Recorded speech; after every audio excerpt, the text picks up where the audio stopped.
Ora, em primeiro lugar, queria dar as boas-vindas a mais um convidado no The Plasmic Report. Desta vez vamos ter o João Moscão, que é um ilustre do fitness, uma pessoa talvez controversa. Vamos tentar perceber exatamente porquê ou não.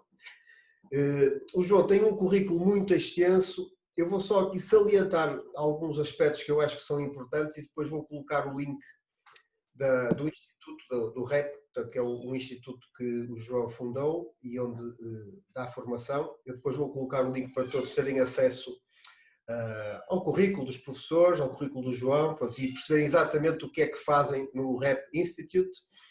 Mas, portanto, o João foi o fundador do REP Exercise Institute, portanto, o criador do curso de Resistance Exercise Performance e da metodologia TOM, treino de otimização muscular e da mobilidade, certo, João?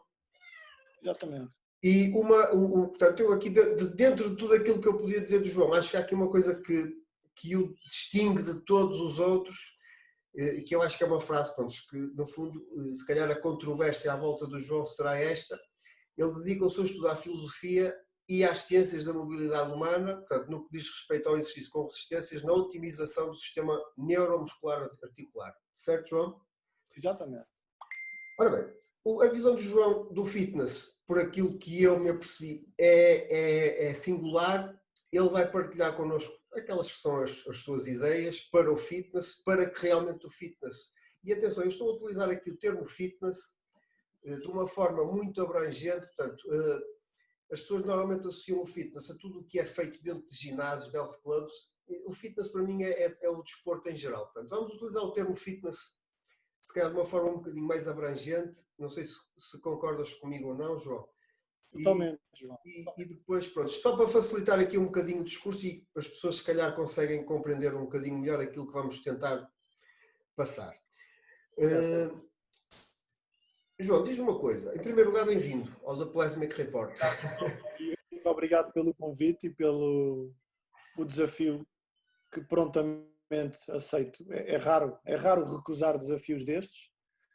Só os recuso quando são endereçados com pouca educação ou quando são endereçados por motivos menos nobres. Portanto, sempre que o objetivo é partilhar, mesmo que seja com pessoas que eventualmente possam ter ideias diferentes das minhas, e nós não nos conhecemos e isso pode até acontecer, mesmo assim aceito sempre, porque acho que o futuro da nossa área e deste conceito de fitness, mesmo o conceito lato, como referiste bem, depende também desta capacidade que nós temos que ir tendo de tentar expor as nossas visões e tentar melhorá-las também através da partilha. Por isso agradeço imenso o convite e estarei aqui prontamente para responder a todas as questões que tu quiseres colocar, desde que eu as saiba responder. Ok. Uma coisa que eu achei curiosa, João, e aliás eu gostava de salientar isto. Este canal foi criado no início da pandemia, em que todos nós ficamos de uma forma, pronto, obrigatória em casa, ficámos sem trabalhar e eu achei que existia uma lacuna muito grande, ou seja, nós estamos sempre a procurar informação noutros mercados, que muitas vezes há muitas coisas que são transversais àquilo que fazemos aqui, mas a realidade portuguesa é ligeiramente diferente daquilo que se passa nos Estados Unidos, ou na Alemanha, ou em França, ou em Inglaterra, portanto, a cultura é outra e eu acho que faltava um canal que desse voz aos nossos profissionais. Portanto, este canal é um canal que foi criado para isso, é um canal que não tem censuras, não tem filtros, portanto, todas aquelas pessoas que realmente têm alguma coisa a dizer e que de alguma forma possam contribuir para o crescimento do fitness, têm uma voz ativa neste canal. Portanto, o intuito será esse e eu fiquei curioso, lá está, quando começou-se a criar aqui um certo ruído à volta de uma entrevista ou de um artigo que fizeste, e vamos falar nisso mais à frente, eu já tinha ouvido falar muito de ti, mas achei que se calhar era uma altura boa para realmente conhecermos o João Moscão, quem é e qual a sua filosofia de vida, de uma forma geral, pronto, e aquilo que o levou a abraçar, no fundo, esta área. João, antes de começarmos, diz-me só uma coisa, fala-nos um bocadinho só do teu historial em termos desportivos e qual foi a razão que te levou a ingressar nesta área? Que eu acho que é sempre curioso percebermos os antecedentes de quem faz parte do fitness. Sim. Olha, João, vou começar de uma maneira inesperada e que talvez nem os teus ouvintes, nem os meus seguidores estariam à espera de uma resposta destas, mas vou ser extremamente sincero. Eu entrei nesta área pelos piores motivos. Eu entrei nesta área porque reconheci nesta área facilidade em ganhar dinheiro com o personal training. Portanto, eu entrei nesta área por questões monetárias. Eu era músico profissional, fui músico profissional desde muito cedo, desde os meus 16, 17 anos. E a música em Portugal, eu vivi a decadência da música em Portugal, principalmente nos estilos de música que eu tocava, e as coisas, do ponto de vista financeiro, foram complicando ao longo dos anos. E a dada altura deparo-me com a necessidade de mudar de profissão por motivos financeiros. E no leque de oferta que tinha, e olhando para o mercado laboral, pareceu-me extremamente fácil ser personal trainer, com uns cursozinhos de fim de semana, e pareceu-me fácil de ganhar dinheiro vendendo sessões de PT. Quando eu digo que comecei isto da pior maneira, é por dois motivos. O primeiro é porque à medida que o tempo foi avançando, e hoje noto isso perfeitamente, não é assim tão fácil estar nesta área, ser personal trainer, do ponto de vista técnico não é nada fácil e do ponto de vista financeiro também não é. Portanto, também não é fácil vender. Portanto, depois, por o segundo motivo, pelo qual comecei da pior maneira, porque acho que uma área relacionada com a saúde e que toca a saúde das pessoas, quer na prevenção, quer na cura, o exercício físico está não só na prevenção, quer na cura, ainda que do ponto de vista da legislação o fitness esteja na prevenção e não na cura, mas do ponto de vista ético, filosófico, enfim, científico, ele está na prevenção e na cura. Uma profissão com estas características não pode ser pautada única e exclusivamente, nem primariamente, por princípios monetários. Então, a dada altura, João, eu deparo-me com um dilema. Afinal de contas, não foi para isto que eu vim. Eu não vim para estudar muito e eu não vim para estar aqui à rasca a ver se vendo ou não vendo. O ponto de viragem é quando eu começo a notar que quanto mais eu estudava, mais conseguia ajudar as pessoas. E mesmo que eu não ganhasse mais dinheiro com isso, conseguia pelo menos retirar mais prazer a trabalhar. E nessa altura foi a primeira vez que eu no fitness, enquanto mercado, enquanto setor agora falando, eu consegui retirar um prazer de estar a trabalhar idêntico ao que retirava e ainda retiro enquanto músico. Portanto, a música era um trabalho que é trabalho só pelo nome, aquilo para mim era um prazer enorme e ainda é. No fitness as coisas também se tornaram assim e hoje são, quando eu notei que aquilo que me dá prazer realmente é ajudar pessoas. Quer ajudar pessoas, clientes comuns, portanto pessoas que treinam comigo, quer alunos propriamente ditos, enquanto estou no papel de professor. Ou seja, eu apaixono-me por esta área já depois de estar na área, porque aquilo que me fez entrar nela foi preciso de uma escapatória financeira e vai ser por aqui. Portanto, a história é um bocadinho esta. Okay. Oh, João, nós não combinámos nada da entrevista, mas tocaste aí num ponto que é chave para mim e que vai dar agora um mote ao resto da entrevista. Por acaso foi curioso, e como eu sei que tu gostas e que estás muito ligado à parte mais filosófica, eu tenho aqui uma pequena história. Eu não sei se é exatamente como eu vou transmitir, mas acho que vai dar uma noção daquilo que eu quero, que nós queremos transmitir.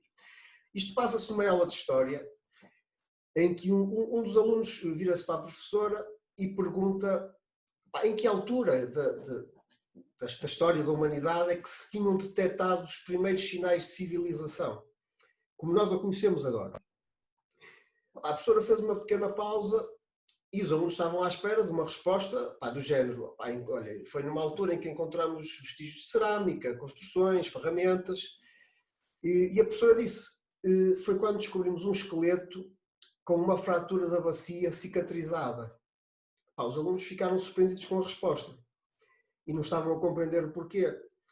Pá, e a professora explicou. Pá, antigamente, quando nós, seres humanos, vivíamos da caça, em climas agrestes, ou seja, a pequena fratura que fosse, aquilo ditava a morte daquela pessoa, porque não havia condições, não havia nada. Ou seja, o que é que ela disse? A partir do momento que se encontra um esqueleto com uma bacia cicatrizada, isso significa que houve alguém que teve tempo, se dedicou àquela pessoa para protegê-lo, para alimentá-lo, para curá-lo. Portanto, isso é o maior sinal de humanidade. A pergunta que eu te queria fazer, João, é: tu achas que o fitness está a ser desumanizado atualmente? Olha, tenho duas respostas para isso. Uma sim e outra não. Sim, porque na maioria, sim. Na maioria, a maioria dos gestores, a maioria dos marketeers desumanizam o fitness por motivos que poderemos explorar se quiseres. Sim. Não porque existe uma minoria de pessoas, infelizmente uma minoria de pessoas, incluindo alguns gestores também, nos quais eu me incluo, mas conheço mais, poderei citá-los, que de facto fazem força para manter uma gestão que, além de ter propósitos financeiros, claro, tem propósitos humanos. E eu descobri, na gestão do meu negócio pessoal, na gestão de algumas empresas que fui tendo e desta agora que estou a liderar, descobri ser possível no fitness manter uma componente primária humana. Não é só manter uma componente humana, João. Na minha opinião, não chega a ter uma componente humana. Tem que ser a primária. Ou seja, eu costumo dizer aos meus alunos, quando estou no papel de professor, que eu trabalho e, por sinal, cobro por isso. Mas eu dedico-me ao trabalho, eu dedico-me à pessoa. Depois, claro está, eu tenho que pagar contas, também gosto de alguns luxos, também tenho os meus hobbies e por isso cobro, porque o meu trabalho tem um certo valor. Mas eu não estabeleço a minha carreira, eu não estabeleço as guidelines da minha empresa, eu não estabeleço as matérias dos meus cursos, eu não estabeleço o curso técnico e progressivo do acompanhamento ao atleta, tendo em conta quanto é que eu quero ganhar, ou a famosa pergunta, quantas sessões queres fazer aqui? E depois é que estabeleço todo o resto do processo. Não, não é assim que eu faço. E, contrariamente ao senso comum da área, agora ficaria muito bonito, João, eu dizer assim, bom, mas também não contesto quem o faça. Não, contesto fortemente quem o faça, porque se nós, por um lado, João, estamos a exigir estatutos legais. Somos uma empresa, somos uma profissão já com bastantes leis. Aliás, há poucos países na Europa que têm a quantidade de legislação que nós temos para o técnico de exercício físico. E mesmo assim, com bom português, continuamos a queixar. Queremos leis, queremos associações, queremos ordens. Esquecemos-nos que com todos esses direitos vêm deveres. Deveres de um código de ética. Os códigos de ética não servem só para fazer com que os profissionais se deem bem entre eles ou se deem bem para com o patrão e o patrão para com o empregado. O código de ética, essencialmente, vai reger a atuação para com o consumidor. E nós esquecemos deste pormenor. E porquê é que eu acho que nos esquecemos deste pormenor? Isto liga com a questão do IVA, por exemplo. Sou a favor da isenção de IVA? Sou a favor da isenção de IVA, que não haja dúvidas disso, porque, enfim, alguns popularizadores de informação nas redes sociais acham que eu não sou a favor da isenção de IVA. Eu desmistifico já isso. Eu sou a favor da isenção de IVA. Agora, temos de ter muito cuidado com os argumentos que usamos. Exercício é saúde? É. Exercício poderá ser medicina? Bom, dependendo da nossa definição de medicina, mas vamos assumir que sim. Então temos que ter aqui vários cuidados. O primeiro de todos é evitar que os legisladores atuais se lembrem que o fitness já foi isento de IVA e que no ano que foi isento de IVA, nenhum clube baixou os preços. Sim. Esta é uma questão fundamental. Percebermos que já fomos isentos de IVA, nenhuma cadeia baixou os preços, todos acomodaram a diferença, Ou seja, o argumento da isenção de IVA foi poder ter preços competitivos para mais gente vir para o fitness. Então tomem lá a isenção de IVA. Então ninguém baixa o preço, ficou igual. E o segundo motivo é que temos algumas práticas de exercício físico bem documentadas a nível científico, com taxas de incidência ou prevalência de lesão que podem ir desde os 20%, 30% até os 75%. Estamos a falar, se falarmos na estatística de 75%, significa que 75 pessoas em cada 100 que vão àquela modalidade aleijam-se. É difícil olhar agora para estes dados e ter um bom argumento para nos isentar de IVA. Claro, se me perguntares ao João, mas a esmagadora maioria dos estudos científicos demonstram benefícios decorrentes da prática de exercício programada, sem dúvida nenhuma. Mas vou dar um exemplo. A nossa escola tem um protocolo com uma seguradora e um dos protocolos que eu quis fazer com a seguradora, portanto, os nossos alunos têm desconto naquela empresa de seguros. Um dos protocolos que nós quisemos fazer foi os alunos certificados REP poderiam proporcionar aos seus clientes que treinassem personal training com eles um seguro de vida com um prémio descontado, um prémio mais baixo. Ao fim e ao cabo faz sentido, não é? Ou seja, se eu treino com um personal trainer, ainda por cima é um personal trainer que estudou, que se certificou, além da sua licenciatura, ainda fez mais outras tantas coisas. O risco de lesão daquela pessoa diminui, o estado de saúde daquela pessoa melhora, a sua longevidade aumenta, ou seja, a seguradora vai poupar dinheiro com esta pessoa. E foi-me salientado as publicações científicas com as taxas de lesão do fitness para poder argumentar a não aceitação deste prémio, ou seja, deste seguro. E não foi aceita a proposta. Portanto, nós temos que merecemos a isenção de IVA? Sim, temos que ter melhores argumentos. Isto para dizer o quê? O fitness ainda não está totalmente desumanizado. Algumas poucas pessoas fazem ainda força contra a corrente para o manter humano. Agora, muito sinceramente, João, temo que a batalha seja muito árdua, porque o peso dos que não pensam tanto nestas questões é muito maior, infelizmente. João, diz-me uma coisa, tu achas que este fenómeno da desumanização, que se prende muito com o facto de termos cada vez mais, eu não digo profissionais de fitness, gestores a gerirem ginásios ou grandes cadeias de ginásios, no fundo o papel deles é apenas um papel de gestão financeira, quando não existe um background, muitas vezes até de exercício físico, pessoas que nunca treinaram na vida, não sabem o que é o desporto. Tu achas que isso que está a ter um impacto, ou seja, termos pessoas a gerir o fitness que não têm um conhecimento profundo da área e que gerem o fitness como se gera uma mercearia, ou se gera um cabeleireiro, ou se gera outro grande negócio. Opa, achas que isto pode ter um impacto, no fundo, no rumo que estamos a guiar os nossos profissionais? Acho que sim. A pergunta não é fácil de responder. Vamos lá ver. Isto sem generalizar, como é lógico, há casos e casos. Não é? Se excluirmos os outliers, e aqui um outlier estou a considerar uma pessoa que tem formação só de gestão. Sim.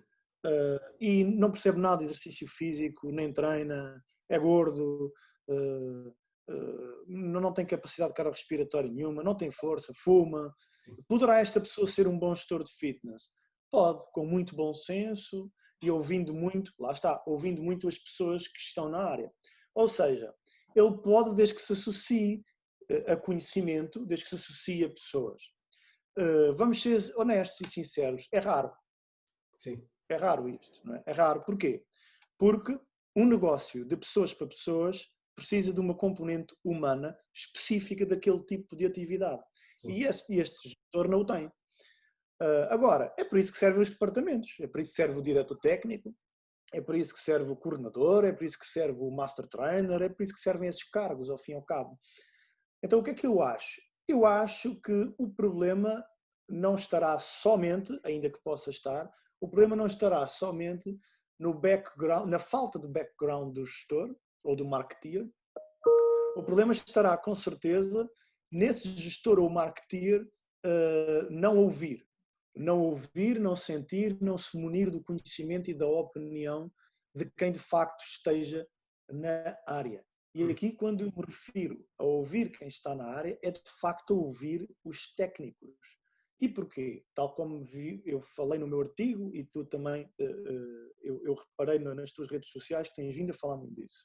Porque eu acredito que um dos motivos pelos quais a adesão ao exercício físico, em geral, quer seja fitness, quer seja desporto, ou o tal fitness de uma forma lata, a adesão ao exercício físico não aumentar, não crescer, tem que ver com uma carência no conteúdo comunicativo.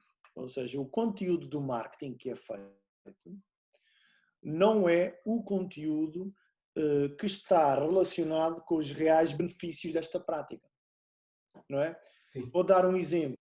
Tu procuras um carro elétrico ou um carro híbrido. A primeira coisa, uma das características que te é apresentada é a autonomia. Sim. Mas repara que também faria sentido apresentarem-te o fator autonomia num carro a gasolina ou num carro a gasóleo. Por que não? Afinal de contas, tem um tanque de combustível e eles podem estimar, olha, entre X e X euros o litro, a sua autonomia, a média de X km/h, a sua autonomia é X km. Porquê é que com combustível líquido e de explosão não é apresentada a autonomia como uma característica, que podiam perfeitamente, mas nos híbridos ou elétricos a autonomia é uma característica comunicada, faz parte do conteúdo de marketing. O motivo é muito simples, porque de facto quem procura um carro elétrico ou um carro híbrido é alguém que está preocupado com o não consumir tanto. Então, como não quer consumir tanto combustível ou dinheiro, então fica secundariamente preocupado com, ok, já sei que isto não vai gastar muito dinheiro, mas quanto tempo vai durar? Quantos quilómetros me vai durar isto? Ou seja, repara que a comunicação, e estamos a falar no mesmo ramo automóvel, e muitas vezes na mesma marca, João. Tu vais à BMW, ao site, e tens nos carros a diesel ou a gasolina, portanto, tudo que é motores exclusivamente de explosão, não tem o fator autonomia salientado, mas tudo que é, pelo menos híbrido, tem o fator autonomia salientado. Isto significa que aqueles sujeitos estão a comunicar para o tipo de pessoa que está a ver aquela página. Ora, vamos pensar então, que pessoas procuram o fitness? Eu lembro-me de uma estatística já com 10 ou 15 anos, que alguém me disse numa formação que, ok João, então, mas neste caso o conteúdo está ajustado, estamos a comunicar estética. Porque 80% dos nossos consumidores procuram estética. Agora, aqui é que está o busilis da questão. Estes consumidores são muitas vezes inquiridos já no ginásio. Isto são inquiridos que já chegaram ao produto. Ou seja, se tu andaste a comunicar estética, é natural que todas as pessoas que te cheguem sejam pessoas da estética. Tal como num hospital, se fores perguntar, epá, quem é que está aqui para ficar mais bonito? Ninguém. Isto quer dizer que não há pessoas a quererem ficar bonitas? Não, é porque ali é para tratar doenças. Então ninguém lá chega para tratar a feiura, por assim dizer, não é? Então, se nós queremos atrair um certo objeto, temos que comunicar para esse objeto.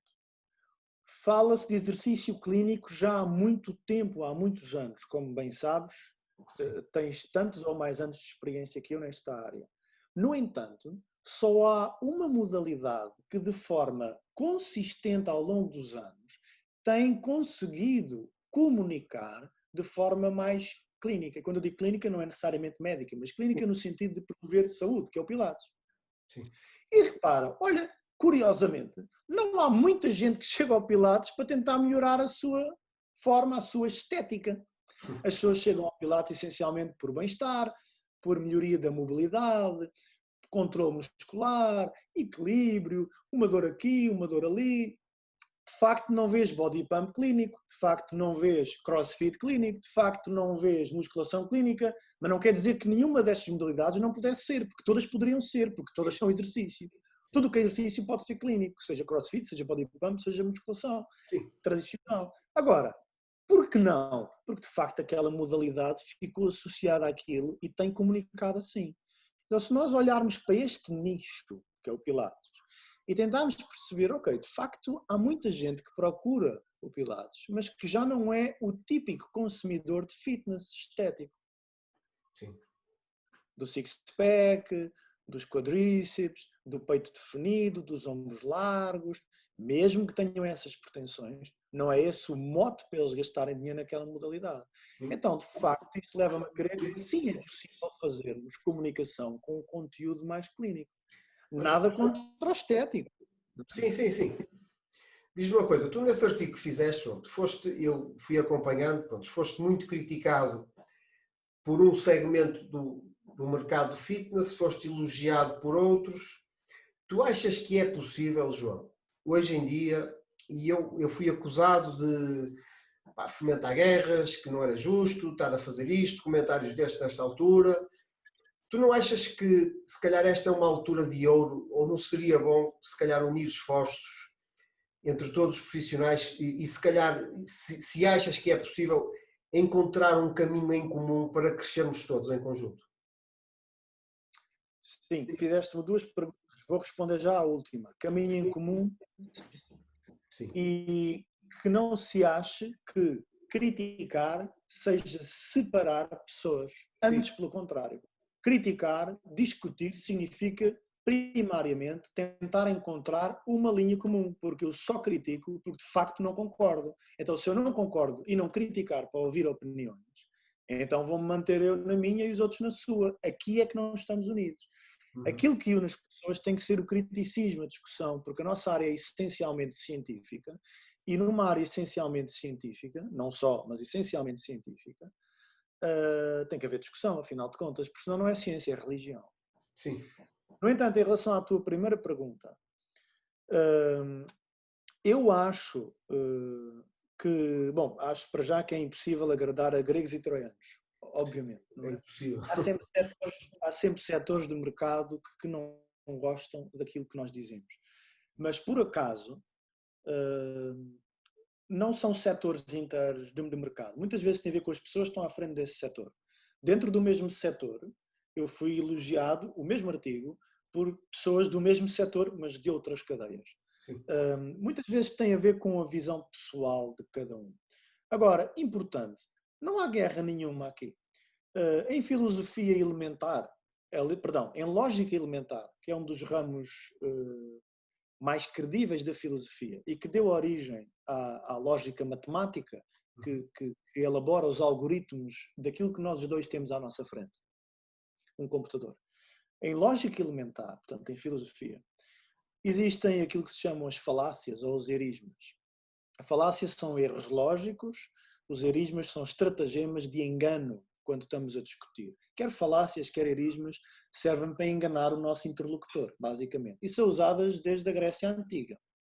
E ainda são usadas muito hoje em dia por aquilo que se chama hoje em dia os advogados e os juristas. E uma das falácias mais populares, e em ciências e em filosofia, a menos aceita de todas, principalmente em ciência, é o apelo à ignorância. O apelo à ignorância, que é quando o interlocutor te diz assim, ó João Carvalho, pá, não levantes agora a lebre, pá, não é a altura disso, pá, fica agora calado. Isto é um apelo à ignorância, isto é pedir às pessoas que se calem. E se nós olharmos historicamente, os tipos de sociedades que têm muito de apelo à ignorância são essencialmente sociedades extremistas, ditatoriais, quer de esquerda, quer de direita, ou religiões, não é? Portanto, tudo que é cala-te lá, não fales agora, não faças barulho, porque o menino está a dormir, isto para mim é totalmente inaceitável. Em ciência é totalmente inaceitável. Em filosofia, desde Sócrates, portanto há 3.000 anos quase, que é totalmente inaceitável. Portanto isto está em desuso já, João, na verdade. Pedirem-nos para nos calarmos está em desuso. Podem-nos pedir uma coisa, e isso sim eu aceito essa crítica de bom grado e preocupo-me muito com ela. É não estarmos a ser corrosivos ou mal educados. Não estarmos a ser ofensivos. Claro, isso aí, quando sou ofensivo ou quando alguém me chama a atenção, pá, João, acho que aquela palavra, aquele parágrafo, pá, acho que foste ali um bocado acutilante demais. Sim, isso aí preocupa-me naturalmente, eu não sou uma pessoa insensível. Agora, opá, não metas agora o dedo na ferida. Automaticamente surge uma questão. Está onde a ferida? Sim. Havia uma ferida? Então se havia uma ferida, bora tratá-la. E Sim. como é que tratas uma ferida sem lhe tocar? Queres tratar uma ferida aberta tomando o Benuron só para baixar a febre? Não vais conseguir. Sim. Isto é pôr a poeira debaixo do tapete, não é? Um dia levanta-se o tapete, e o levantar do tapete pode-se chamar Covid-19. Um dia levanta-se o tapete, Covid-19, e de repente vem toda ao de cima, não é? Diz E uma coisa. agora, sim, sim. Não, finaliza, João, desculpa. E agora temos em mãos um problema que poderia ser um probleminha, porque repara, em situação de grande preocupação com a saúde, as pessoas estão a fugir dos ginásios porque não consideram que seja um espaço seguro.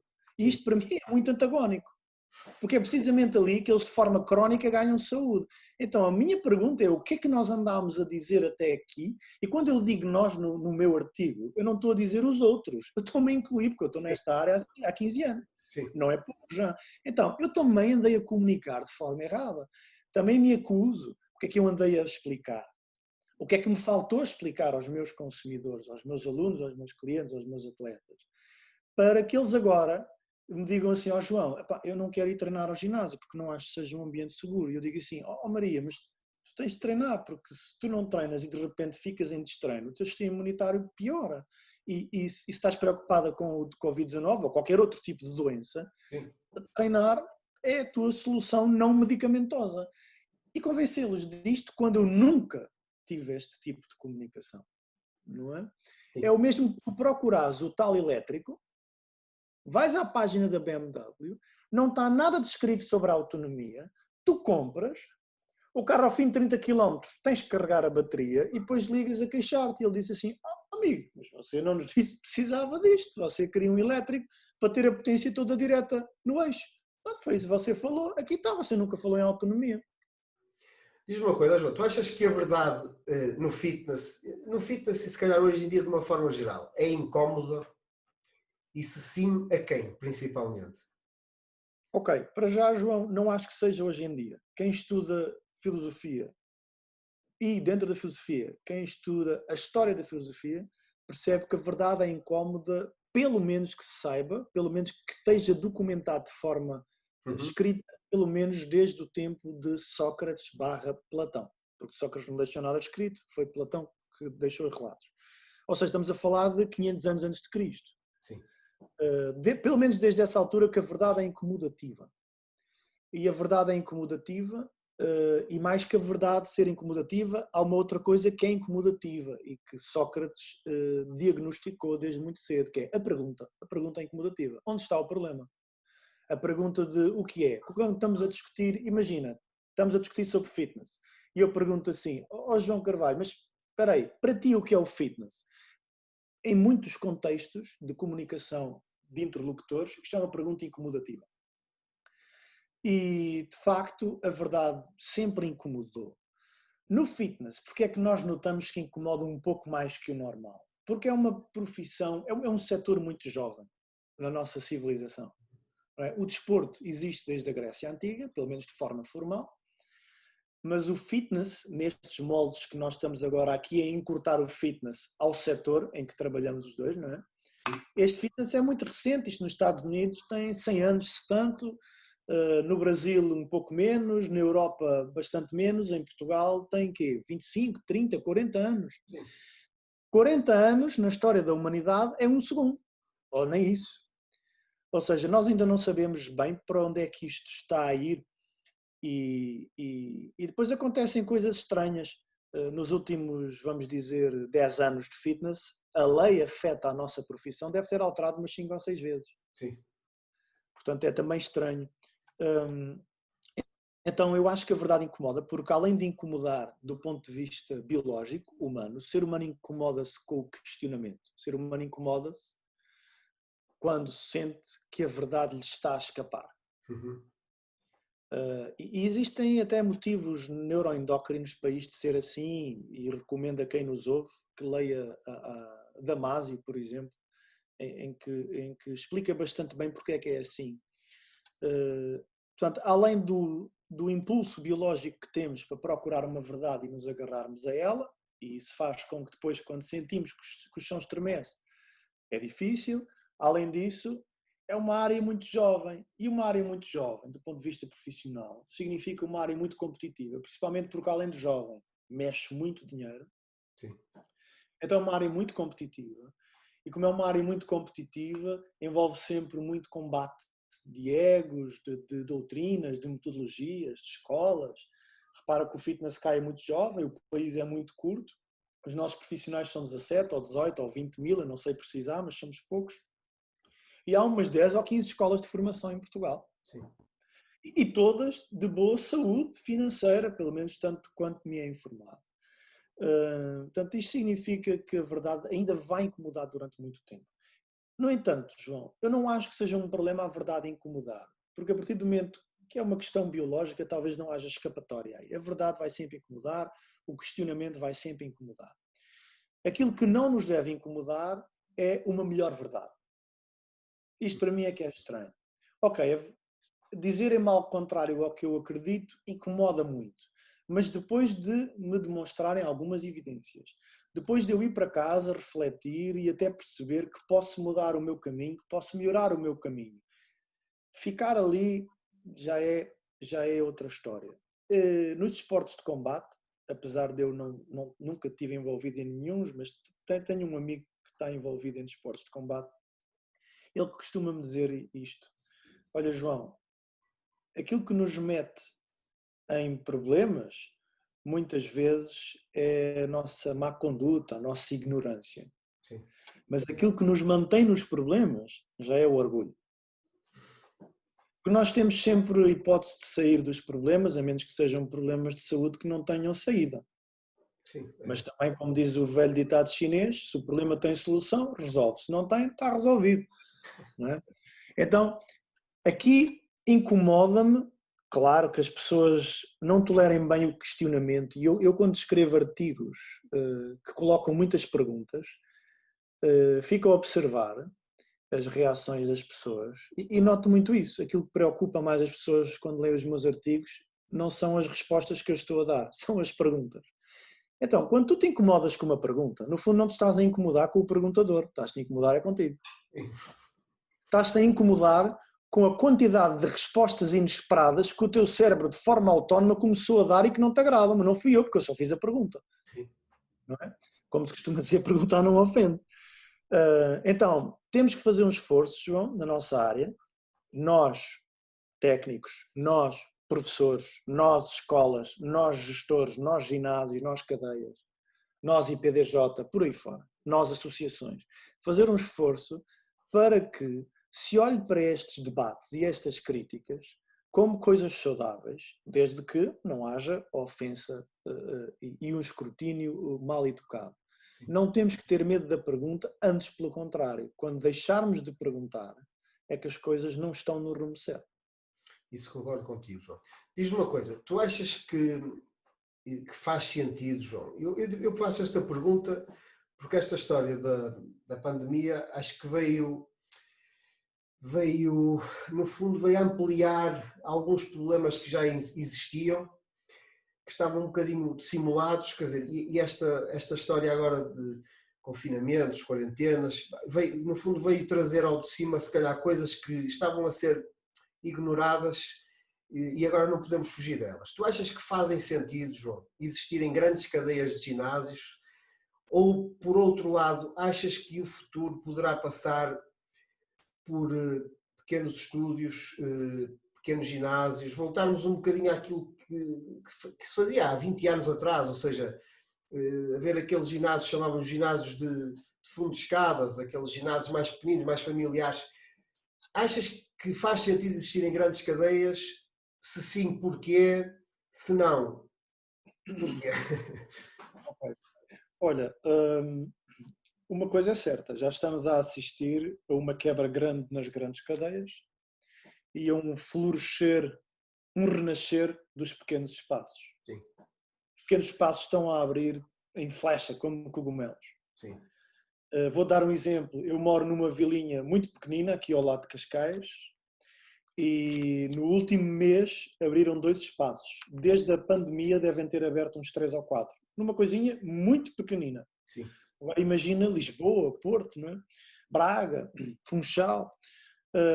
Então, quer faça sentido, quer não, espero que estes profissionais que estão a abrir os pequenos espaços percebam que uma coisa é a oportunidade de negócio hoje, outra coisa é a sustentação desse negócio amanhã. Isto é fundamental. E eu tenho estado a aconselhar os meus amigos que estão a abrir pequenos espaços, porque os pequenos espaços tendem a ter um problema, tendem a ter uma grande facilidade na retenção, como sabes, pelo ambiente precisamente familiar, a maior proximidade, maior humanidade, lá está, mas tendem a ter um problema de captação, porque não há um fluxo grande de entrada, ou seja, se não houver a tal referência, é muito complicado captar clientes em pequenos espaços. Então, tenho estado a lembrá-los desse fator. Portanto, quer seja esse o caminho, quer não, já está a ser esse o caminho. Quer seja o ideal, quer não. E temos que temos, o setor do fitness, preparado para proporcionar medidas conceptuais, financeiras, contabilísticas, para esta malta, que no fundo são técnicos que se estão a armar em gestores para salvar a situação, Sim. para se conseguirem governar no futuro próximo. E vai ser muito importante que as associações técnicas de exercício físico, os IPDJs, as AGAPs, possam proporcionar a estes pequenos espaços o acompanhamento certo para que eles consigam subsistir no meio de uma água carregada de tubarões. Sim. Se as grandes cadeias fazem sentido ou não? Bom, aí a resposta tem que ser reversa, ou seja, temos que perguntar primeiro, tendo em conta que a tendência do mercado está a ser os pequenos espaços, vamos perguntar primeiro se os pequenos espaços, apesar de já estarem a ocorrer em flecha, se fazem sentido. Eu acho que sim, nós somos só 10 milhões e o nosso poder de compra é muito reduzido. Percorrer Portugal inteiro faz-se em poucas horas. Por isso, na verdade, faz sentido ter pequenos espaços. Depois somos um povo que culturalmente, e lá está João, aqui temos um problema na gestão. Este fator que eu vou mencionar agora nunca vai aparecer em folha de Excel nenhuma. Nunca, por muito que eles procurem. Não dá para medir isto. O nível cultural dos portugueses é tendencialmente baixo. Sim. E a tradição portuguesa é de contacto, afável. Uma boa percentagem dos portugueses não tem internet. Uma boa porcentagem dos portugueses, mesmo que tenha, não sabe lidar com a internet. O meu pai e a minha mãe vêm-se gregos para mexer no telemóvel e não são de uma geração assim tão antiga, não é? Portanto, este é o povo português que temos. Ok, a globalização e estamos a caminhar para, mas não estamos ainda lá. O nosso povo ainda é assim. Tu sais de Lisboa e do Porto e o nível cultural já não é o mesmo. Não quer dizer que seja mais baixo ou mais alto, não é o mesmo. A tradição não é a mesma. E então temos aqui esta questão. Os pequenos espaços fazem sentido por isto. Agora, os pequenos espaços vão ser esmagados do ponto de vista do marketing comunicacional, ou seja, a quantidade de mensagens que chega ao utente por via televisiva, jornais, internet, portanto, os meios de comunicação habituais. Aquilo que chega é das grandes cadeias. Porquê? Porque os pequenos ginásios, ou os estúdios, os boxes, não têm poder financeiro para conseguir, nem seria execuível do ponto de vista económico, para conseguir chegar a muita gente. Portanto, não há poder económico para montar uma estratégia de marketing daquela dimensão. Então as grandes cadeias vão sempre captar muito mais gente. Em que é que as grandes cadeias, a meu ver, poderão não fazer sentido? Bom, precisamente naquilo que os pequenos espaços fazem sentido. As grandes cadeias, num país com aquelas características que eu acabei de mencionar, não fazem sentido, de facto. Sim. No entanto, fazem sentido num outro aspecto. Espera lá, porque, de facto, 4, 5, 6% na melhor das hipóteses das pessoas deste país fazem exercício. Vamos ter que mudar aqui alguma coisa. Sim. Então, as grandes cadeias têm espaços de grande dimensão, espaços em cada esquina, conseguem comprar com leasings brutais a maquinaria e então ter preços muito competitivos, logo conseguem ter mensalidades muito baixas e repara, a partir do momento que falamos em mensalidades baixas, já estamos a falar em Portugal, outra vez. Sim. Ou seja, estamos a falar para a carteira do português, de facto. e conseguem ter poder económico para comunicar em massa e fazer a propaganda não só para o seu ginásio, mas para o setor. Porque eu, quando estou a propagandear exercício físico para a saúde, venha ao Fitness Hut, venha ao Solinka, venha ao Virgin, venha ao Homes Place, porque aqui faz exercício e aqui é mais saudável. Eu estou a promover uma vinda à minha cadeia, sem dúvida, mas ao mesmo tempo estou inequivocamente a promover o exercício físico. Então eles têm aqui um instrumento de ouro para nos ajudar a nós, técnicos, e até aos pequenos ginásios, e até ao IPDJ, às associações, etc., por aí fora, a propagandear o exercício físico para a saúde. Há um senão. Tem que propagandear saúde. Uhum. Okay? Porém, João, aqui não é um problema só das cadeias. Sim. Por isso é que eu no meu artigo falo em cadeias e ginásios. Porque o problema da comunicação exclusivamente estética é um problema geral do fitness. Tu entras num ginásio, quer seja grande, quer seja pequeno, quer esteja afeta uma cadeia, quer não, e tens 99% de chances de encontrar miúdas giras nas paredes, fotografadas, abdominais à mostra, malta fit a treinar, e é para esses que estamos a comunicar. Sim. Diz-me uma coisa, João, tu, tendo em conta esses aspectos todos, vamos agora aqui fazer um exercício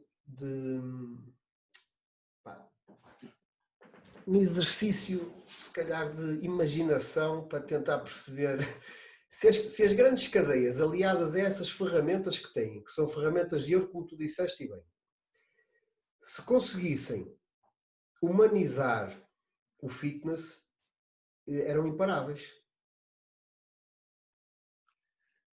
Bom, do ponto de vista da captação, sim. Depois teríamos sempre problemas relacionados com a retenção, porque as grandes cadeias, como têm dificuldade, dada a dimensão do negócio e a quantidade de empregados que têm, o fluxo de clientela que têm, a dimensão do espaço, acabam por ter uma abordagem menos humana. Então, os problemas de retenção poderão se sobrepor sempre. Ou seja, dizermos que eles seriam imparáveis poderá ser precipitado porque apenas salientámos uma vantagem na captação. Mas diz-me uma coisa, João, vamos supor que tu tens uma grande cadeia em que realmente tem essas ferramentas de ouro, faz um reforço em termos de recursos humanos. Sabemos que estão a trabalhar com recursos humanos, se calhar ali na linha d'água, nunca estão com recursos humanos, se calhar na quantidade suficiente para o fluxo de pessoas que têm. Agora vamos imaginar que essas cadeias contratavam mais profissionais, com melhor formação e tinham essas ferramentas. Achas que seria possível criar esta humanização em grandes cadeias do fitness? Eu acho que sim. A humanização é uma questão de rácio entre acompanhante e acompanhado. Okay. Em quase todas as áreas da técnica humana, docência escolar, a elaboração de uma investigação científica no terreno, o acompanhamento em ginásio, o atendimento na segurança social, em todas as áreas que haja um ser humano a atender outro, a qualidade pode-se medir pelo rácio. Quantas pessoas temos para quantas pessoas atendemos. João, diz-me uma coisa. Porquê é que achas que as grandes cadeias, eu sei qual é a resposta, isto tem tudo a ver com questões financeiras, mas porquê é que achas que insistem em manter um quadro de recursos humanos sempre no limiar do mínimo possível para manter os serviços mínimos, digamos assim? Porquê é que não apostam em realmente contratar mais profissionais, e nós temos bons profissionais neste país, até se calhar, a questão dos preços, João, eu se calhar discordo um bocadinho nesse aspecto, que eu acho que os preços estão demasiadamente baixos para o valor daquilo que nós fazemos. Mas é o que tu dizes, é um mercado que temos, ok. Mas acho que estamos a chegar ao limiar do ridículo, naquilo que se está a cobrar em termos de mensalidades. Estou a falar em termos de mensalidades de ginásio. Porquê é que achas que os ginásios optam por esse caminho? Eu sei que é uma questão financeira, mas achas que há mais alguma explicação por trás? Pode haver a ignorância, pode haver a falta de... pode haver uma missão inadequada. Uhum. Quando a minha missão é melhorar a qualidade técnica dos personal trainers em Portugal e faturar com isso, é uma missão muito distinta de eu quero faturar e, por acaso, entretanto, vou tentando melhorar a qualidade técnica dos personal trainers em Portugal. Eu acho que muitos gestores, e não acho que seja um problema só do fitness, eu falo no fitness porque é a área em que estou inserido, mas tenho conhecimento de tantas outras, por familiares ou amigos que estão noutras áreas, e passa-se um pouco o mesmo. As gestões são determinadas por missões, por objetivos, e são contratados gestores para cumprir esses objetivos. Aquilo que é um problema num estúdio pequeno acaba por não ser um problema num local grande. Vou dar este exemplo. A maior parte dos gestores dos pequenos espaços, vamos dizer os estúdios de PT que estão a abrir, são os próprios técnicos. Estes negócios têm sempre uma vantagem.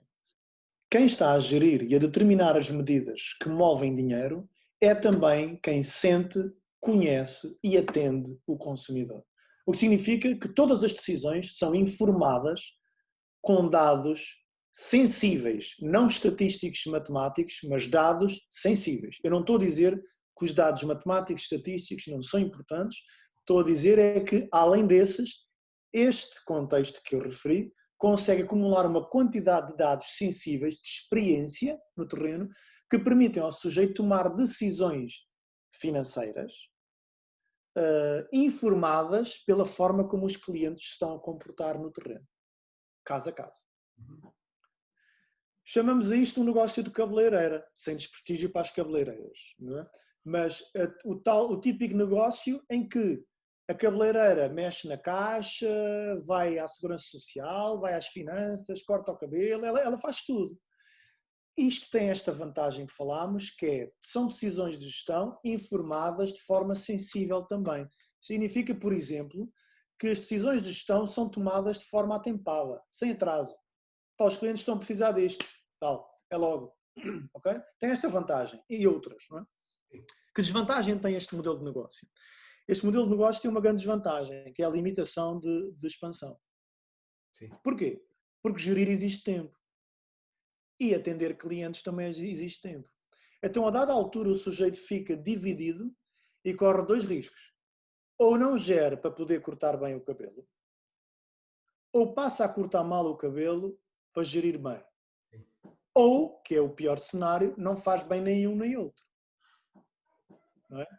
Ou seja, a dada altura, este gestor vai ter que dar o passo mais importante da carreira dele, que é abandonar o terreno, ceder espaço a outros profissionais para se dedicar só à gestão. Caso contrário, o negócio não expande.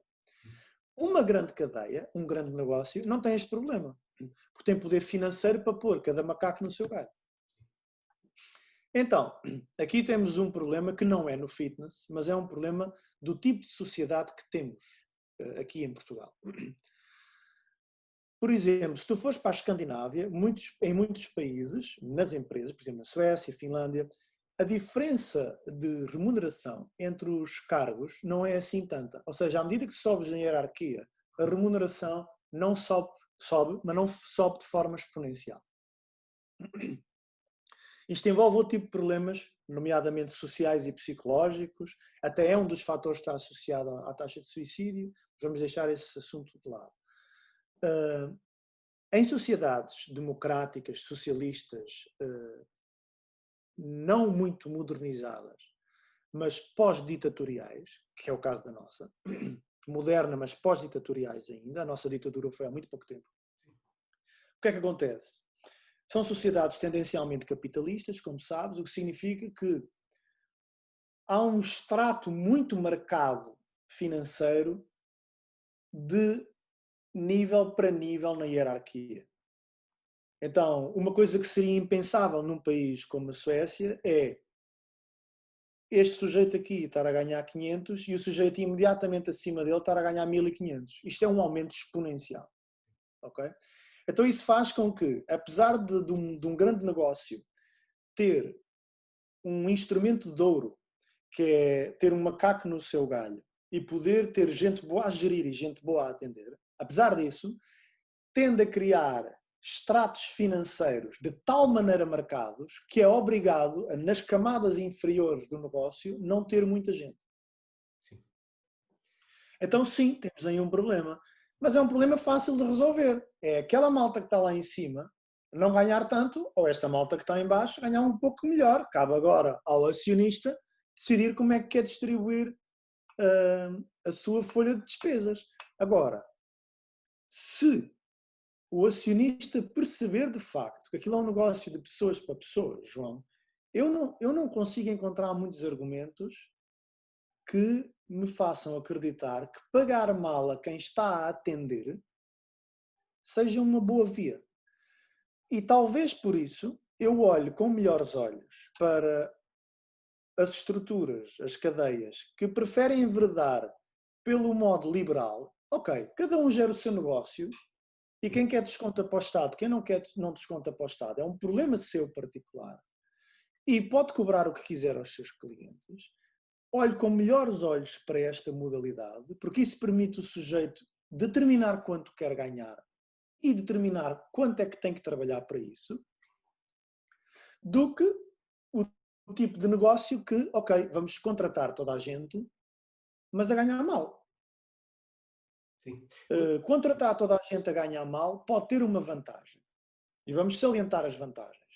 De facto, uma empresa que resolve contratar, e às vezes os trabalhadores esquecem-se disto, uma empresa que resolve contratar tem encargos fiscais que o trabalhador não se lembra deles. Por exemplo, tu para pagares um ordenado mínimo a uma pessoa, chegas a ter que pagar 100 e tal ou 200 euros de segurança social. Ou seja, no fundo o ordenado dele não está a ser 600, está a ser 800. Vezes 14. Ou seja, isto também conta. Isto naturalmente contribui para a sua reforma, se a formos ter, não é? Mas isso são outros 500. Isso é outro programa. Exato. Então, há aqui vantagens e desvantagens. Pesado na balança, muito sinceramente, eu continuo a olhar com um pouco melhores olhos para o negócio liberal, para as cadeias que liberalizaram o atendimento. Acho que falham numa coisa, que é em não determinar standards na escolha das pessoas, mas por outro lado podem ter aqui uma barreira legal, não é?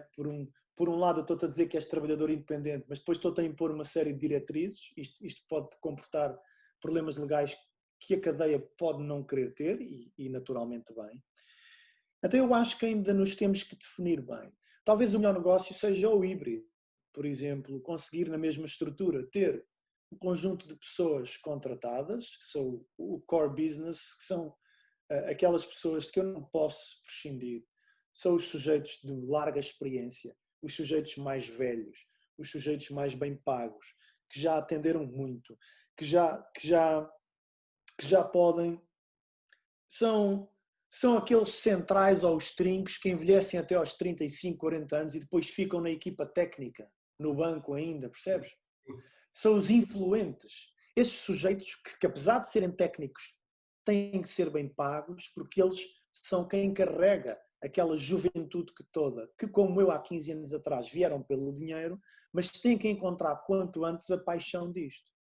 Esses têm que estar contratados e muito bem pagos. Não é com um ordenado mínimo que se paga a uma pessoa que vai mexer na saúde das pessoas. Pá, fora de questão isto. Portanto, eu até posso estar a concordar com o contrato, mas não concordo com um contrato mal pago, obviamente.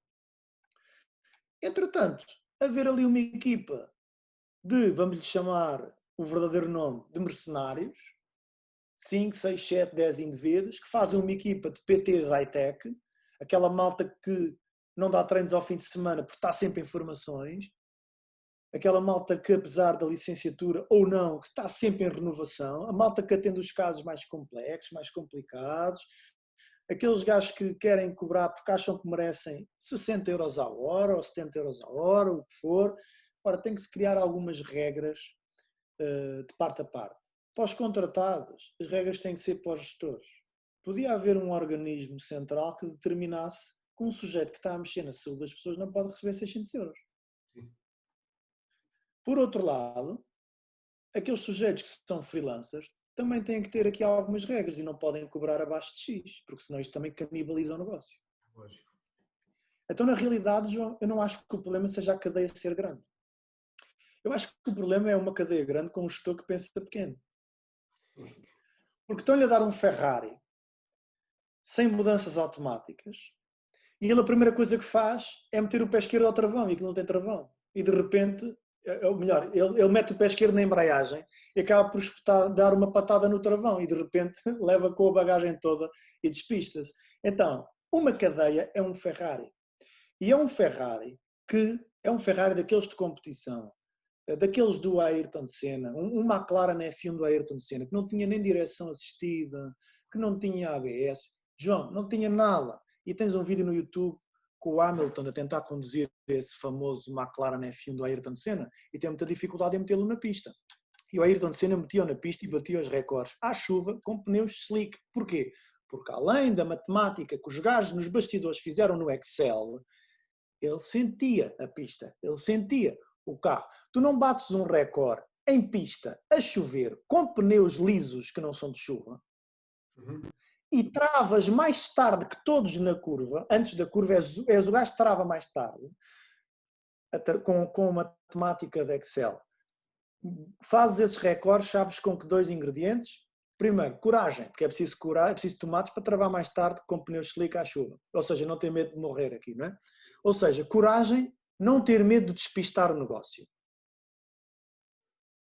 Também não é usar e abusar do dinheiro alheio, mas não ter medo. Sim. Não é?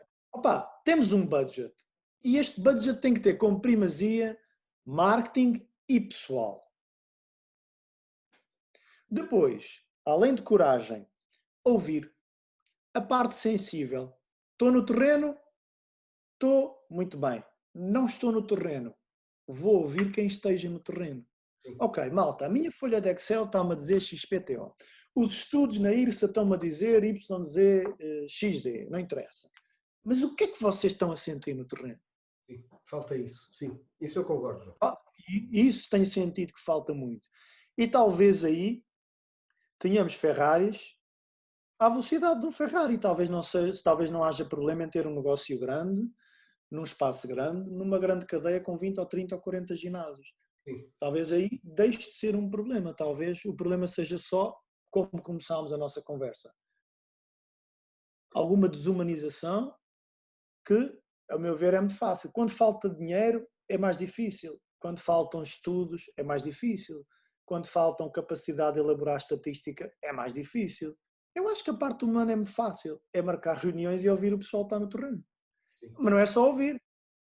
Não é? Não ganhamos nada em darem-nos em 74 liberdade de expressão, se depois ela não serve para nada.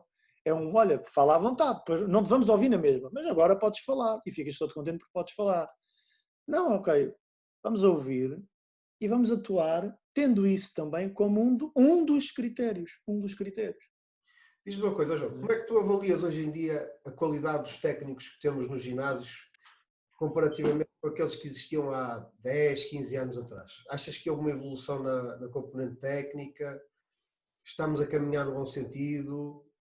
Olha, é uma pergunta que me têm feito muito e tenho sempre muita dificuldade em responder, não só porque não tenho dados, mas porque é difícil de mensurar. Que dados temos aqui que nos possam ajudar a responder a essa questão? A quantidade de escolas de formação aumentou, a preocupação com os programas, com os conteúdos, aumentou. As escolas que têm um conteúdo denso, mais científico, de cariz mais clínico, também têm vindo a aumentar. Então, tendo em conta este fator, e que são escolas que estão bem financeiramente, tendo em conta este fator, eu diria que há mais procura de formação. E se há mais procura de formação em Portugal, então talvez isso seja um indicador de que a qualidade final possa ser melhor. Claro que podemos usar sempre aqui o argumento que uma coisa é o que ele aprendeu durante o fim de semana, outra coisa é o que ele depois à segunda-feira vai aplicar. Não saberemos, não teremos esse dado. Teríamos que inquirir ou fazer testes no terreno. Uma coisa eu posso dizer, fornecendo um dado estatístico da nossa escola. Ou melhor, um dado estatístico meu enquanto professor, desde que estive na minha primeira escola. Portanto, eu já vou na 4ª escola de formação. Esta é a primeira escola que é exclusivamente minha, mas já tive outras escolas. E tenho notado alunos cada vez mais interessados numa questão. Todos os meus cursos começam com uma pergunta muito simples. Porquê é que o aluno está ali? Mais importante do que perceber... claro que eu também faço essas perguntas numa folhinha que entregamos para juntar a tal estatística, porque eu também tenho na minha escola os gestores de Excel. Então eles também querem saber, João, é importante perceber se ele viu a nossa publicidade no Facebook, no Google, no Instagram ou no Pinterest. Ok, se isso é importante, então está na ficha de inscrição e ele faz uma cruz e eu não quero saber disso. O que é que eu quero saber? Sentir. O que é que o levou a estar ali? Não é o que é que o levou à compra. Eu, professor, não estou preocupado com isso. Eu, gestor, estou e os meus marketeers estão. Eu, professor, não estou preocupado com isso. Estou preocupado com porque é que ele acha que deve estudar aquelas matérias. Sim. Porque eu tenho noção, não sou estúpido nenhum, eu tenho noção que o meu curso é muito denso, são 900 slides. Tem muita ciência, tem alguma filosofia do exercício, tem muita coisa para estudar. E eu faço questão, contra a intenção dos nossos marketeers, e não tem resultado mal, felizmente, eu faço questão da nossa comunicação nas redes sociais transparecer esse grau de dificuldade, esse grau de excelência, esse grau de densidade dos conteúdos. Eu não quero que as pessoas se inscrevam no meu curso a achar que vai ser fácil. Porquê? Porque não é esse produto que eu tenho. Lá está a tal questão da estética. Eu não quero vender estética, porque a estética não se vende sem um nutricionista, sem um psicólogo, etc. Por aí fora, não é? Então, a minha grande preocupação é perceber porque é que o aluno está ali. A maior parte das respostas, para não dizer todas, talvez estivesse a exagerar, mas eu diria 90%, 95% dos alunos, ao longo destes 11 anos de professor, tem sido cada vez mais a seguinte resposta: eu quero atender melhor os meus clientes. Atender melhor do ponto de vista de conseguir atender a mais especificidades, a mais problemas. Porque tenho um cliente que tem um problema na articulação tal e vi um vídeo vosso que falava do ombro, não sei o quê, e então eu... Ou seja, repara que o consumidor de formação, porque o meu consumidor direto não são os clientes praticantes. O meu consumidor primeiro são os profissionais, não é? Compram o meu produto de formação. Então o meu consumidor procura cada vez mais ao longo destes 11 anos, como te referi, conhecimento. E isso pode ser um indicador que, mesmo que a qualidade no terreno ainda não esteja como deveria, que eu acredito que não, e por mim falo, estamos sempre em evolução, mesmo assim, eu acho que o interesse em chegar lá tem sido cada vez mais. E aqui temos o segundo instrumento de ouro das grandes cadeias. Porque, malta, o pessoal está interessado em atender melhor. O gajo está interessado em fazer formação. Ele vai pedir ao coordenador e ao diretor técnico: podes pensar para ir fazer formação? E a primeira resposta que houve é não. Porquê? Porque há pouca malta a trabalhar, há poucos recursos e ele não se pode ausentar. Então, estás numa área de acompanhamento pessoal, estás numa área que mexe com a saúde das pessoas, que pode salvar-lhes a vida, mas também pode matá-las. E não tens uma maneira de proporcionar formação ao sujeito. Há cadeias que têm feito um bom trabalho neste sentido, por exemplo, o Homes Place, desde há muitos anos que tem uma academia, como sabes, e não entrando aqui na qualidade dos programas em si, porque isso seria uma discussão técnica, mas há preocupação com a formação. A Solinka também está a elaborar um projeto desses. de formação interna. Ou seja, também aí noto alguma preocupação das cadeias, ainda que muitas vezes o mote seja financeiro, ou seja, para tornar mais barato a formação, porque como sabes, uma cadeia que tenha muitos contratados tem que apresentar uma certa percentagem anual de faturação em formação interna, portanto, à formação interna. Eles não estão a fazer isto porque gostam muito dos meninos que estão a trabalhar. Eles estão a fazer isto porque poupam algum dinheiro. Mas tudo bem, afinal de contas é o papel de um acionista. Agora, estamos a juntar o útil ao agradável. Poupam algum dinheiro, poupam na via fiscal e estão a proporcionar formação aos sujeitos. Ou seja, tinha que haver aqui um organismo central, e poderia ser a AGAP, ou o IPDJ tem isto na mão porque tem a formação, de obrigar, já que, por exemplo, uma coisa interessante, João, os profissionais técnicos de exercício físico são obrigados a cada 5 anos a acumular créditos de formação. Isto devia ser também uma obrigatoriedade para qualquer negócio de fitness aberto, qualquer ginásio, cadeia ou não. Ou seja, todos os teus profissionais ao longo do ano têm que fazer X horas de formação, proporcionadas por ti, pagas por ti, pela cadeia. Quer tenhas uma escola interna, quer contratos de escolas externas. Isto deveria ser uma imposição, para evitar precisamente que as cadeias ou os ginásios, mesmo que sejam negócios individuais, caiam no risco de ter lá profissionais que fizeram o CET ou a licenciatura e, entretanto, passaram 5 anos e fizeram só meia dúzia de horas de formação online de uma coisa qualquer para poder manter a sede lá ativa. Quando fazem, porque se não mantiverem a sede lá ativa também ninguém vai fiscalizar e às tantas também tanto se dá como se lhes deu. Não é? Portanto, acho que, resumindo, João, porque a minha resposta já é muito longa, as cadeias têm aqui 2 oportunidades de ouro. A hipótese, a capacidade financeira de um marketing que chega às massas, solução, conteúdo na saúde, e a capacidade financeira de poder proporcionar formação interna ou externa aos seus colaboradores. Portanto, eles têm uma grande vantagem, que é o poder económico. E com dinheiro faz-se muita coisa. Se forem boas coisas, todos ganhamos.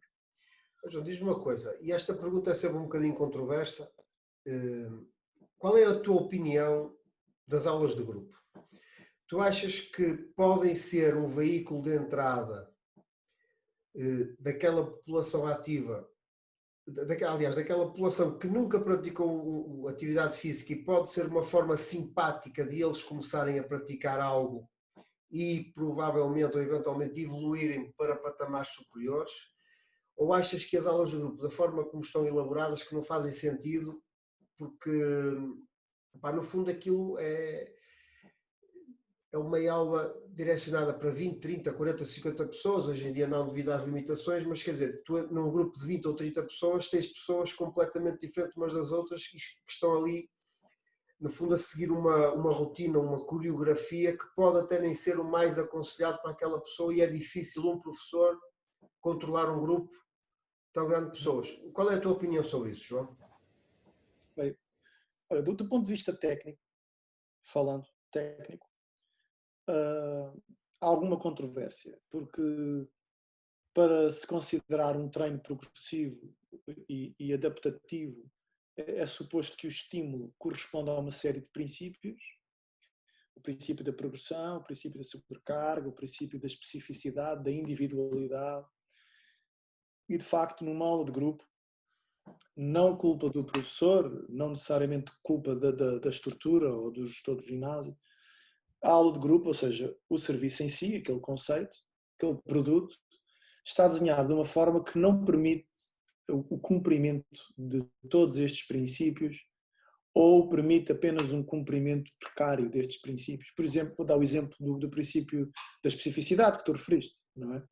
Eu não consigo ser específico, porque o tema da aula é generalista sempre. Eu não consigo ser individual porque estou a trabalhar para 30. Eu não consigo recorrer muito ao princípio da sobrecarga progressiva porque a dada altura, se o sujeito mete muita carga para continuar a evoluir a força, agora tem um problema porque termina o estímulo antes da faixa musical terminar, e a aula dele, se aumenta a quantidade de carga, a aula dele deveria ficar mais curta, mas entretanto a aula tem aqueles temas, aquelas músicas e tem que ser cumprida até ao fim. Então podia dar aqui uma série de exemplos e de argumentos técnicos científicos que colocariam a aula de grupo num patamar de pouco útil do ponto de vista fisiológico.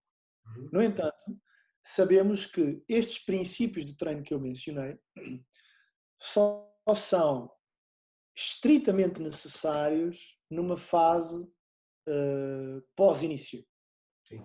Ou seja, por exemplo, uma aula de body pump só começa a ter problemas de princípio da sobrecarga já ao fim de 1 mês, 2 meses de prática. Durante os primeiros tempos, a aula de body pump consegue fazer cumprir o princípio da sobrecarga, porque o sujeito era sedentário, é fraco e ainda consegue progredir muito dentro daquele formato. Não é? Então, isto para dizer o quê? A crítica técnica às aulas de grupo não deve ser motivo que justifique o acharmos que as aulas de grupo são inúteis. Porque, de facto, estes princípios de treino precisam de ser cumpridos, mas só têm que ser estritamente cumpridos numa fase já mais à frente. As aulas de grupo poderão ser uma boa porta de entrada, como disseste e a meu ver bem, para quem não tem poder financeiro para aulas de serviços de grupos mais pequenos ou o próprio PT, e tem uma componente motivacional e de ajuda na superação do esforço e do desconforto que o exercício físico provoca, que outro tipo de serviços não têm. Ou seja, talvez por isso acabe por ter uma melhor captação e também uma melhor retenção.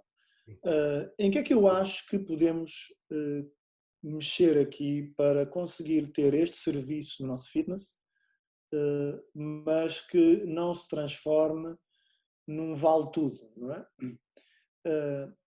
Os ginásios têm diretores técnicos. E isto é um tema talvez mais polémico do que aquele que levantaste. Afinal de contas, o que é que o diretor técnico está ali a fazer? Quem é o diretor técnico? O diretor técnico, porque é que não pode ter a função de informar o departamento comercial e informar a equipa que faz avaliações de que aulas um cliente sedentário pode começar a fazer e de que aulas o cliente sedentário não pode começar a fazer? E de que a partir de que nível de avaliação o cliente poderá começar a fazer?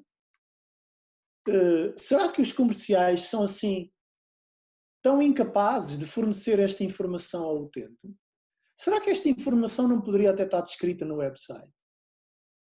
Descreve-se tanta coisa técnica que muitas vezes, às vezes até inútil, é densa e confusa demais, e informação que eu considero básica, fundamental, de olha, nunca fez nada na vida, tem 60 anos, vem de uma cirurgia, não sabe o seu estado de saúde, na verdade, nem nós, e quer fazer 2 aulas por dia de RPM. Uma coisa está mal aqui. Não está mal no cliente querer fazer, porque o cliente, opá, eu também gostava de ter um Ferrari. E não é só, João, não ter um Ferrari não é só uma questão de dinheiro. É uma questão de medo, porque se eu me meter num Ferrari, se calhar espeto-me na primeira curva. Então não é só uma questão de dinheiro. Também é, mas não é só. Então muitas vezes o cliente não sabe, simplesmente. O cliente acha que aquilo é fixe porque é o que vê no YouTube e muitas vezes é o que vê no site do ginásio. E muitas vezes é o que viu na comunicação do ginásio. E as aulas de grupo podiam lá estar na mesma, tudo na mesma, como está, sem tirar nem pôr. Eu quero sublinhar isto, porque as pessoas acham que eu sou contra as aulas de grupo e não podiam estar mais enganadas. Aliás, eu não sou contra as aulas de grupo, sou de facto a favor das aulas de grupo. Sou contra um ginásio ou uma cadeia que não cria diretrizes que delimitam o percurso do sócio, o percurso do cliente. Olha, está a começar a treinar e gostava de fazer aulas de grupo. Muito bem, temos versões das aulas de grupo de meia hora, ou não temos, ou temos outras mais intensas, outras menos intensas, e se houver esta variabilidade de oferta dentro do clube, o cliente pode ser guiado. Repara, nós queremos ter a credibilidade do médico e todos nós queixamos-nos que não temos. Queremos ter os benefícios que a medicina tem em termos fiscais e queixamos-nos porque não temos. Mas depois, claro que não nos faz sentido nenhum eu ir a um hospital e dizer assim, olha, eu acho que preciso de uma cirurgia aqui ao fémur. Não é? Como assim? Preciso de uma cirurgia ao fémur? Porque eu quero fazer uma cirurgia ao fémur. Mas olha, há uma coisa no fémur, mas tem algum problema no fémur? Não sei, mas eu vi na televisão, estava a dar um telejornal e eu gostava de fazer uma prótese. Isto não faz o mínimo sentido. Aliás, tanto não faz sentido que por muito que tu queiras pagar ao médico, ele não te faz. Mas no fitness, por mais que o cliente queira pagar, nós fazemos. Basta pedir. O que o cliente quiser pedir é tudo uma questão de dinheiro. Quer fazer o quê?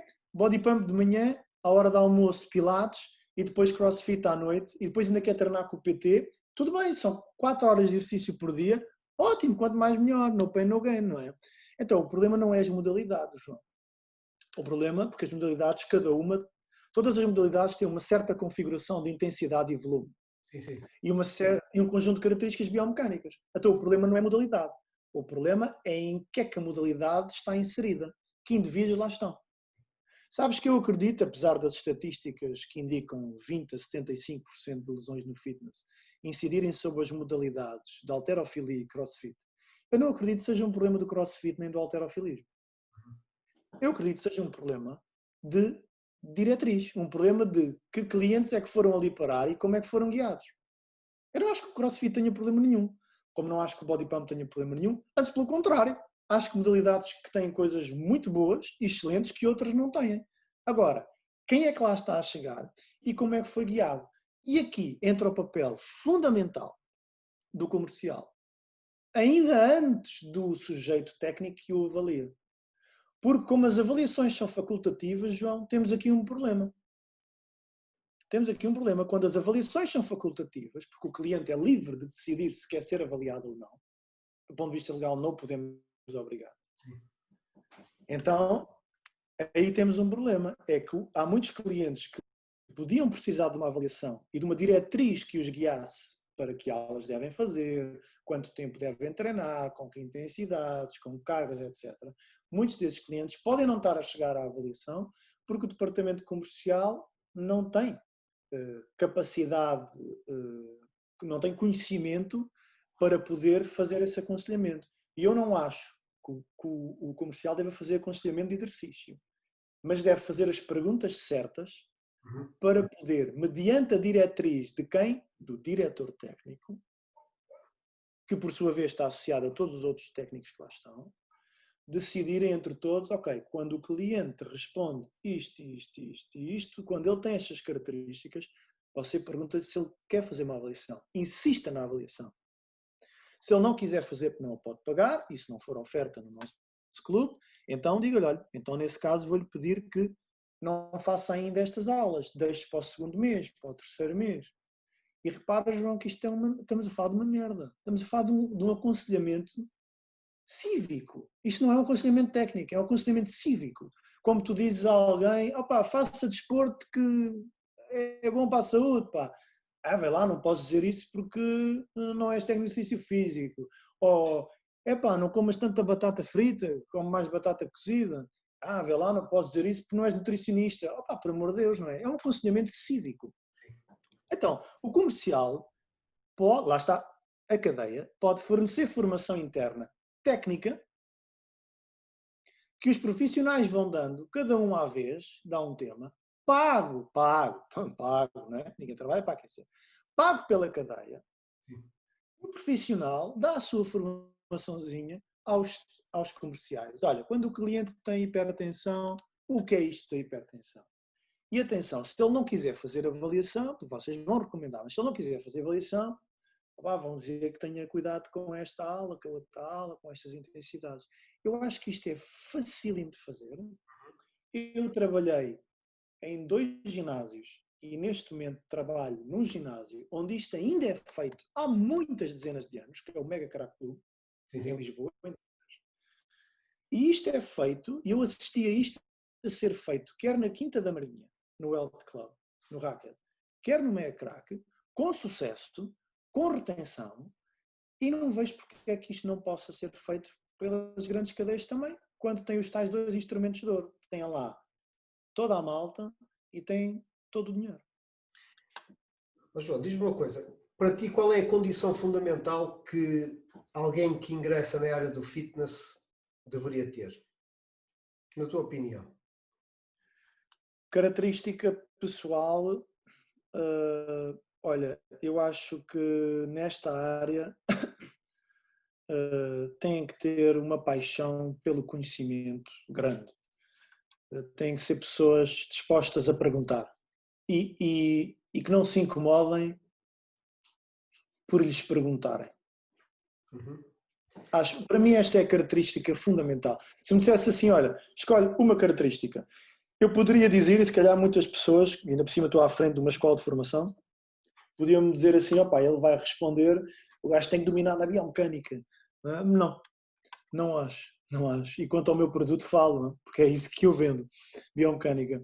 Mas não, não acho. Eu preferia que a minha mãe fosse atendida por um sujeito menos sábio, mas com muito bom senso, do que um sujeito carregado de informação e com todos os estudos sabidos, mas sem bom senso nenhum. A diferença entre um míssil e um foguetão não é na tecnologia, porque é a mesma. É na intenção, é na motivação do sujeito que os inventou, que os aplicou. Então, característica fundamental, se só pudesse ter uma, interesse por se questionar, porque só assim é que temos bom senso. Diz-me uma coisa, João, tu achas importante um professor, um instrutor, um personal trainer, ele próprio ou ela própria treinarem e fazerem questão de serem vistos, de transmitir o seu estilo de vida saudável a todos os utentes do ginásio, ou achas que isso é uma condição que não é necessária em alguém que lida com o desporto, com a saúde? Bom, é um assunto de grande debate. João, só não me digas aquela justificação que toda a gente dá. Pá, um treinador de futebol pode não saber jogar futebol. Não vou dar esse exemplo. Não, porque são duas áreas muito distintas. Eu sei. Estou-me a lembrar de um PT que eu conheço e com o qual trabalhei e que trabalha de cadeira de rodas. PT? Um PT. Ou seja, um personal trainer. Bom, antes de ser personal trainer, ele é uma pessoa. Estamos de acordo? E eu acho que todas as pessoas deviam fazer exercício. Sim. Portanto, aí o assunto estaria arrumado. Portanto, um gajo que não faz exercício, principalmente trabalhando na área do exercício, porque a minha mãe pode não fazer exercício se não souber que faz bem. E não sabe, nunca leu, nunca viu, acha que aquilo é tudo treta, não faz. Agora, um sujeito que é gestor, ou que é personal trainer, sabe perfeitamente os benefícios daquilo e não faz para seu próprio benefício, então é alguém com um problema de autoestima. E alguém com um problema de autoestima, essa pode ser uma característica que vai interferir na componente relacional com o praticante.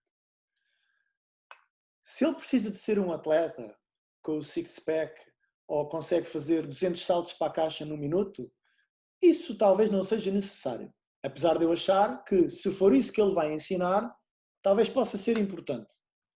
Porque há certos clientes cuja a instrução é uma área de ensino na nossa escola também, ou seja, como é que eu instruo o exercício, as técnicas de instrução. Há clientes e certos tipos de exercício, como sabes, são muito complexos, que carecem de demonstração. Depois temos o famoso exemplo do médico que trabalha em oncologia e está-te a pedir que tu deixes de fumar e ele fuma. Vamos lá ver, do ponto de vista ético e filosófico, ele fumar não corrompe a sua atitude. O conselho que ele me está a dar é igualmente bom, quer ele fume, quer ele não fume. Ok? Agora, a medicina não é uma atuação demonstrativa. O gajo põe-me a dormir e opera-me. Ele não me mostra primeiro nada. Sim. Então, na nossa área, poderá ser importante nós termos um estilo de vida ativo, transparecermos um estilo de vida nutricional e a nível de exercício saudável. Não acho que tenhamos que ser Cristianos Ronaldos, nem acho que devamos esconder que de vez em quando comemos uma francesinha. Não é preciso esses extremismos, mas sermos pessoas que transparecem de forma clara, de forma inequívoca, que temos preocupação com a nossa saúde. Não necessariamente com o nosso atleticismo, mas com a nossa saúde. Mas não achas que é importante, e como tu disseste, aquilo que nós fazemos exige muitas vezes a demonstração dos próprios exercícios? E é algo que eu assisto com alguma frequência, teres um professor, um instrutor, um PT, a pedir a alguém para fazer um exercício e limitar-se apenas a descrever o exercício sem o exemplificar, muitas vezes até porque eles próprios não o sabem fazer. Uhum. Isto é a primeira questão. A segunda, o facto de tu treinares com alguém, e como tu disseste muito bem, não é preciso ser um Cristiano Ronaldo ou um atleta de topo, mas o facto de tu treinares com alguém que sabes que tem um estilo de vida saudável, tem uma aparência, lá está, a parte estética, vê-se que é alguém que cuida do corpo, que está em forma. Não achas que isso pode ser um fator motivador ou influenciador dessa pessoa que está a treinar com esse professor? Sem dúvida. Vamos lá ver. A primeira questão. Vamos à última. O profissional usar-se como instrumento motivacional, ou seja, como um role model. Sim, A basicamente. resposta é sim, acho. Com aquela salvaguarda que dei e que tu voltaste a sublinhar.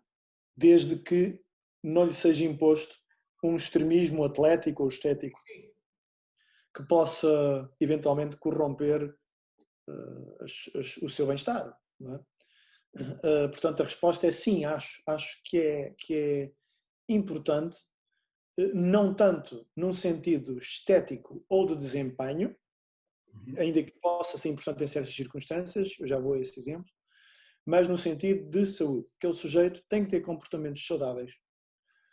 Porque, por exemplo, um médico vai ter um contacto esporádico comigo, mas nós, por norma, temos um contacto frequente com os nossos clientes.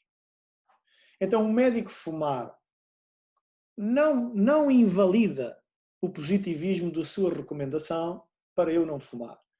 Ele não tem um contacto muito frequente, nem muito durável, está 15 minutos comigo, eu posso nem ver que ele fuma. É totalmente irrelevante para mim. É muito pouco tempo o contacto. Agora, um PT muitas vezes é quase como um familiar.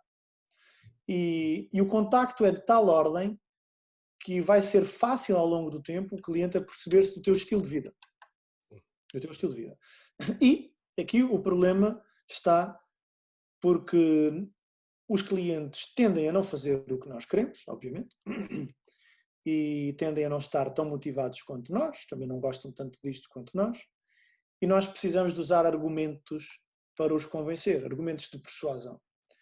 E esses argumentos de persuasão podem ser explicativos, eu posso explicar, posso ser muito convincente, mas um argumento de persuasão muito forte é o demonstrativo. Eu ser aquilo que estou a vender. Desde que naturalmente não se exija a um sujeito que dá PTs de cadeira de rodas que façam snatches. Agora, por exemplo, vou dar o meu caso. Eu não tenho um background desportivo muito grande. Na verdade, comecei a fazer desporto muito tarde e para perder peso eu tive 100 quilos, fui obeso, tinha 100 quilos, perdi peso num ano, eu fiquei com 68 quilos. Eu comecei a fazer exercício nessa forma. Bom, em miúdo pratiquei ténis de mesa, basquete, mas nada muito frequente, nem com grande motivação. Portanto, o meu background de exercício e de desporto é curto. Então eu não fiquei com um repertório motor muito desenvolvido. E não sou um sujeito especialmente dotado, por exemplo, para fazer crossfit. Aliás, as lesões que tenho nem me o permitiriam. Então o que é que eu faço? Tenho aqui duas soluções. Vamos imaginar um cliente meu que treina comigo e quer fazer crossfit. Ele pede-me para fazer crossfit. Eu já quero fazer uma competição de crossfit. E a partir deste momento eu tenho aqui 3 saídas. Primeira saída. não percebo nada de CrossFit e também não tenho tempo útil para estudar CrossFit, vou-me auxiliar de um profissional de referência para aconselhar o meu cliente. Vou pedir ajuda a um colega. Esta atitude profissional, do ponto de vista na escala ética, está no topo. Segunda solução. Vou tentar perceber se o cliente realmente precisa disto e se não precisar, vou dar um passo atrás, vou ser humilde com o cliente, vou explicar que além dele não precisar, não é bem a minha área de expertise e então eu prefiro não estar a inventar e vamos tentar seguir o objetivo que ele propõe de outra maneira. Se ele aceitar, estamos lá. Se ele não aceitar, volto para a solução 1. Portanto, aqui temos, na primeira tínhamos um aconselhamento profissional, portanto um auxílio, uma referência de um profissional. Aqui temos um negócio com o cliente. Vou negociar este objetivo. Terceiro, inventar. Mas para eu inventar agora não posso demonstrar, porque se eu demonstro, o cliente vai notar que eu estou a inventar. Não é? Então mais vale não demonstrar. Então repara, eu não demonstro exercícios de CrossFit, mas por um motivo. Porque não os sei desempenhar com qualidade, tenho receio que o meu cliente se lesione, porque eu não os sei controlar. Eu não sei controlar os níveis de progressão técnica até lá, eu não estudei CrossFit, não estudei halterofilia. E quando o meu cliente quer, eu tento negociar para que ele se mantenha noutro tipo de treino comigo. Quando o cliente ainda assim faz fim-a-pé, eu tenho 2 ou 3 colegas com quem trabalho e que dominam essa área e passo o cliente. Problema é o ponto 3, a solução 3. Quando o sujeito não sabe, não quer saber e também não quer recomendar um colega, mas não quer perder o cliente e vai-lhe dar uma coisa que o cliente pode não saber fazer, não estar preparado para fazer e pior, o próprio PT não sabe guiar, não sabe instruir, não demonstra, nunca sentiu, não vai saber o que é suposto sentir naquela prática, naquele exercício, não é muito complicado. Por isso, há certos e determinados tipos de exercício, e com isto, certos e determinados tipos de modalidades, que não permitem escapatória, ou seja, não permitem que o sujeito possa instruir sem exemplificar e sem conhecer por dentro a matéria. Opa, um chest press na Technogym versus um chest press na Medex são muito distintos, não só em preço como em qualidade. Mas é um chest press, eu consigo imaginar o que é que se sente num e noutro, porque já experimentei de alguma forma. Entretanto tenho um ombro arruinado e já não estou a fazer supino, mas alguns no tempo já lá fui, sei mais ou menos o que se sente ali. Agora, uma modalidade que eu nunca pratiquei, nunca quis estudar, nem faço ideia de como se pratica, é aqui que entramos mal. Ou seja, É aqui que entramos mal. basicamente, João, cada macaco no seu galho, certo? Sem dúvida, para evitar a terceira saída, que é a da invenção. Que normalmente acontece, muitas vezes, infelizmente. É. Olha, João, isto ainda havia aqui pano para mangas, como se costuma dizer. Acho que falámos em algumas coisas interessantes. Eu gostava de te agradecer a presença no canal. Tenho pena, isto depois fica muito longo, as pessoas começam a não... sabes como é que isto das redes sociais, como é que funciona isto? As coisas quando dilatam no tempo, o interesse vai diminuindo. Olha, eu queria-te agradecer e queria-te dar agora a palavra para dizeres alguma coisa que aches pertinente ou despedir-te então dos nossos ouvintes. Sim, olha, antes de mais voltar-te a agradecer o convite, que é um convite honesto e sincero que me endereçaste e corajoso, dada a conjuntura que se vive no fitness, quer longe de ti, ou seja, no geral, quer nas proximidades. Ainda por cima, numa altura tão conturbada da nossa sociedade, em que toda a gente tem a sua opinião e toda a gente tem a sua solução e toda a gente tem uma bolinha de cristal que diz o que vai acontecer. Agradecer aos teus ouvintes, mas mais que isso, pedir-lhes desculpa por eu não ser uma pessoa que habitualmente traz respostas, mas sim perguntas. E espero que com isto, pelo menos os teus ouvintes, pelo menos alguns dos teus ouvintes, tenham ficado com a sensação de que fazer perguntas e não ter respostas imediatas até não é assim tão mau, porque vamos jogando este jogo de ir montando o puzzle com algum cuidado, porque brincamos com a saúde das pessoas e é preciso montar este puzzle aqui com algum amor, mas sem pressa. E ouvindo as opiniões diversas e respeitando as opiniões diversas, as que sejam educadas. E lembrarmos-nos que, apesar de dizer o contrário do que aquilo que nós achamos, que isso não significa que seja o errado.